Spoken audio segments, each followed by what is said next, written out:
Hello, everybody. Good afternoon and evening for some of you. Thank you for joining Biomed, Neptune Technologies and Bioresources, and Fuji Health Sciences for our webinar on discovering Asta-X-Krill. Asta-X-Krill is Biomed's newest addition to the Biomed supplement line, and we're really excited about offering the superior product of NKO krill oil with Astareel's added astaxanthin to our lineup.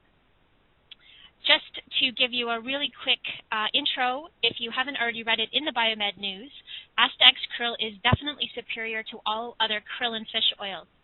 This will be highlighted tonight from the doctors who are going to be speaking to the PowerPoint presentations.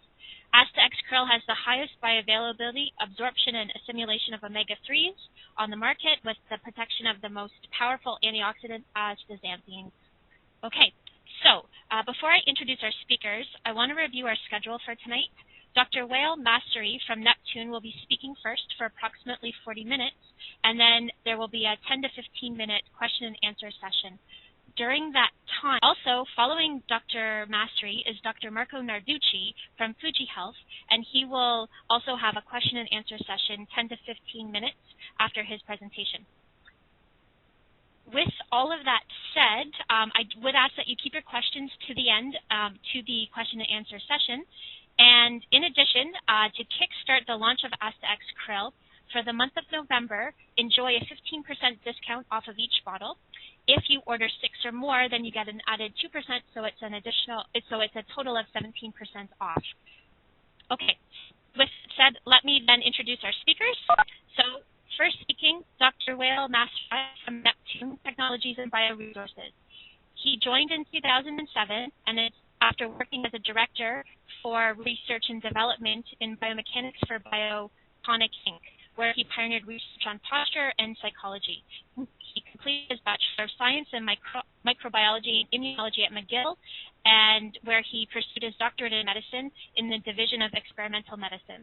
He's received several international scholarships and awards for his work on pro-inflammatory cytokines and transcription factors in premature labor, including the McGill Majors J.W. McConnell Memorial Fellowship, as well as the CIHR Cancer Consortium Studentship. His knowledge extends from molecular biology to product development of active pharmaceutical ingredients. Dr. Massrieh is published multiple times in peer-reviewed publications and has presented at numerous international conferences. Since joining Neptune Technologies and Bioresources, Inc., he has held the position of Director of Research and Development and has been devoted to the research and development of marine biomass-derived nutraceuticals and pharmaceuticals. He does have the published research papers that are available through Biomed, so give us a call or email and we can forward those to you.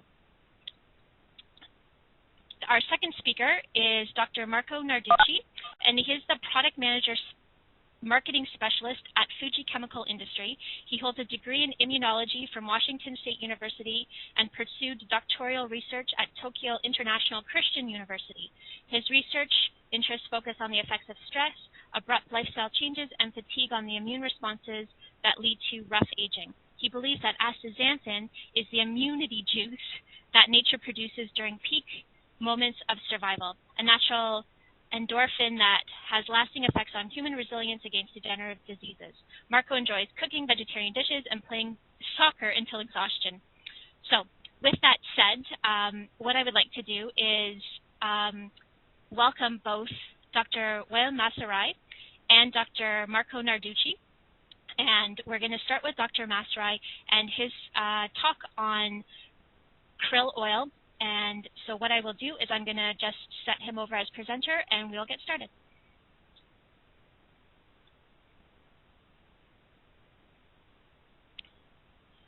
Okay, Dr. Massrieh. So thank you everyone for being here tonight. It's my pleasure to be presenting to you a little bit more about our company and our product, Neptune krill oil, which is an integral part of the Asta-X-Krill product that is being launched by Biomed. I'm really glad that Heather emphasized the fact that the krill oil in this product is coming from Neptune krill oil, because obviously the market has been changing recently and other krill oils are coming on, and we're very proud to be the global leaders of this market. We, in fact, single-handedly created this market and have all the clinical studies and approvals regulatory-wise as well as IP-wise to support our endeavors. All right, so let's get started. As I said, Neptune Technologies and Bioresources, we are the global leaders of the novel marine omega-3 phospholipid market. I will start by giving you a little bit of history and talk about the milestones that we have achieved over the years. So our company was founded back in 1998, where our CEO and president, who's actually still leading the company, Mr. Henry Harlan, had seen a vision of taking this omega-3 market that has just been developing with the fish oils coming on and generating all this scientific data that was showing impressive results in the cardiovascular health arena. And he had seen this, he had this vision of digging a bit deeper into the ocean and looking at this other species called krill, which has as well an omega-3 oil within it, and envisioned a completely different domain for it to be highlighted. So it started off with this master's project where an employee of Neptune, actually, who's still working with us, Mr. Luc Ranville, who was doing a master's project on characterizing the species of krill. And it started out there, and they started out by extracting the oil and taking it into clinical studies to see the efficacy of this product. So this started back in 2001, and 5 clinical studies were initiated in 4 different applications.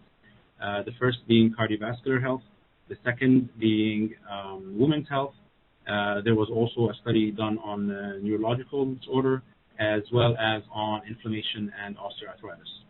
So this was all started back in 2001 and was carried on for the next couple of years. During that time, there was a lot of intellectual property that was initiated and also acquired in 3 different families: protection for the extraction of the oil, as well as for the applications, and as well for the biochemical composition of the oil. So after the studies were initiated and these IP were was filed, the production plant was established in 2003 to industrialize the production of the oil. Shortly afterwards, we achieved our new dietary ingredient approval by the FDA, which was started to allow us to partner with some of the biggest players on the market. As you can see, in 2005, we actually partnered with Nestlé and Yoplait, and in fact, we are running clinical studies with these 2 huge organizations, and these studies will be terminating soon, and we'll be sharing that information as well.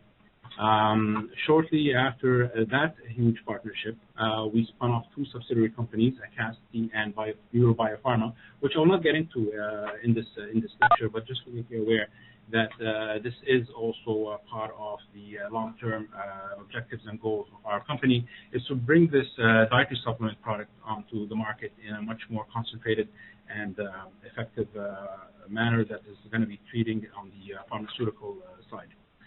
After that, in 2009, we actually got our approval for the European market. We achieved the novel food approval, and in light of that huge achievement, we plan to do an expansion we have achieved an expansion to our plant from 60 metric ton production to 100 metric tons. And in fact, just recently, we increased that even further because of huge demand to up to 130 metric tons. Some of the latest and hugest achievements that we've had recently are our partnership with Bayer Healthcare, as well as our health claim approval by Health Canada. This last milestone there, the approval by Health Canada, was a 2-year endeavor that we're very, very tough and scrutinous, but we're very pleased with. It is monumentous because obviously the health claims are the name of the game right now. Any product out there that could make such claims and is backed up by a regulatory body that approves these claims is really set apart from all the other products. So that's really our history and direction we've been going in and where we're going. So the next slide. Just to show you what I'm talking about. So what is krill? And as you can see in the picture here on the left, you have the small krill. It's about 4 to 6 centimeters. And on the right here, I put another picture just to show you that how huge this biomass is. It's actually the biggest biomass on Earth. And it is it's sort of like a little crustacean. And in fact, it's called a zooplankton. So it feeds at the very bottom of the food chain. It feeds on algae. And there's about 85 species in the world. And we fish one of these species, which is called Euphausia superba. And in the next slide, I have put in some information about sustainability and traceability, because obviously that is one of the first questions we get when you're dealing with a natural biomass. Are you harming the environment? And that's something that everybody should be concerned with, and especially in this time and age where where everyone needs to be more considerate of the environment.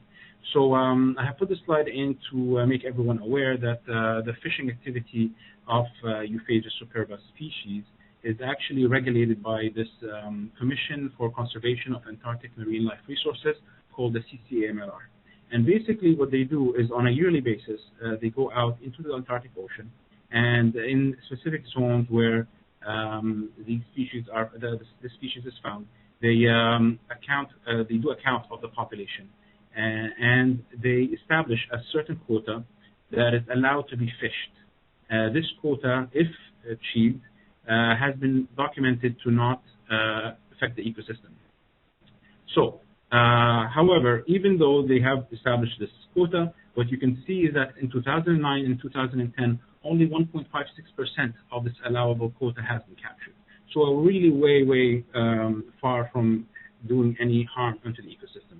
And just to give it to you in more, like in a different number, like you have 0.09% of the total bass is what's actually being captured. How is that in consideration of the whale's consumption? You can see that it's only 0.15% of this biomass that's being captured is the equivalent of 0.15% of what the whales consume. So just to basically assure everyone that this activity or this endeavor is not harming the ecosystem. So what is basically Neptune krill oil? And in fact, it's composed of 3 main components. There's the omega-3, EPA and DHA, which we're all aware of. But what is different and unique about this is that the omega-3s are attached to phospholipids. As you can see here on the right, I have a picture of a phospholipid molecule, and you have this entire thing is a phospholipid, and then you have these 2 fatty acid chains, which in krill oil, in Neptune krill oil, is an EPA or a DHA or both at the same time. You also have in our Neptune krill oil the esterified astaxanthin. I have a picture here of astaxanthin. In fact, esterified astaxanthin has 2 fatty acids that are replaced. They replace this hydroxyl molecule over here and over here. Our partners, Fuji Health Sciences, are actually going to get into more detail about the esterified astaxanthin, so I will leave them to get into that in more detail. But just to make you aware that in Neptune krill oil there is already a small amount of astaxanthin, esterified astaxanthin in there. And it is very important to highlight that it's esterified because there is a synthetic astaxanthin out there that is naturally available, that is not esterified and has been shown to be less bioavailable than the esterified version.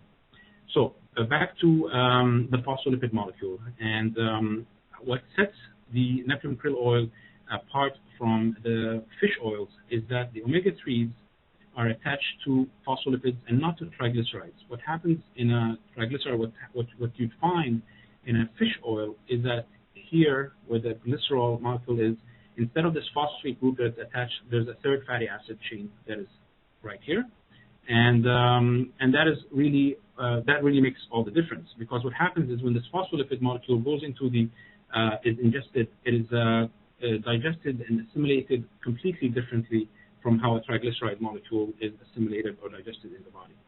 So it is a more direct effect. The phospholipid actually goes into the